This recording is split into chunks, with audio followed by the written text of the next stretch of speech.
ঈশিতা খুনের ঘটনায় এক সপ্তাহের মাথায় গ্রেফতার হলো মূল অভিযুক্ত দেশরাজ সিং। উত্তরপ্রদেশ থেকে তাকে গ্রেফতার করে কৃষ্ণনগর পুলিশ জেলার বিশেষ দল। ট্রানজিট রিমান্ডে তাকে কৃষ্ণনগর নিয়ে আসা হয়েছে। গত সোমবার দুপুরে কৃষ্ণনগরের বাসিন্দা এক ছাত্রী ঈশিতা মল্লিককে বাড়িতে ঢুকে গুলি করে খুন করে পালিয়ে যায় দুষ্কৃতী। ঘটনার তদন্ত শুরু হওয়ার পর দেশরাজ সিং নামে এক যুবকের বিষয় সামনে আসে।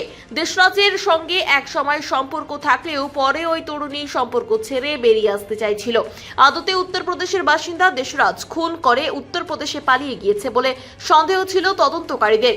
উত্তরপ্রদেশে পাড়ি দেয় কৃষ্ণনগর পুলিশের একটি দল। অবশেষে সেখান থেকেই গ্রেফতার হলো দেশরাজ।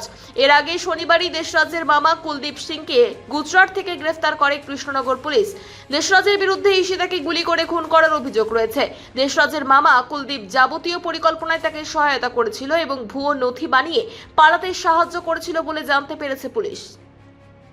গত মানডে আমাদের এখানে টাউনে একটা মার্ডার হয়েছিল। ঈশিতা মল্লিক বলে একটা 18-year-old গার্ল, ওনাকে বাড়িতে ঢুকে মার্ডার করা হয়েছিল। তো ওটাতে মেইন আসামি ছিল দেশরাজ সিং। দেওরিয়া বাড়ি, এখানে কাঁচরাপাড়ায় থাকতেন গত 6 বছর ধরে।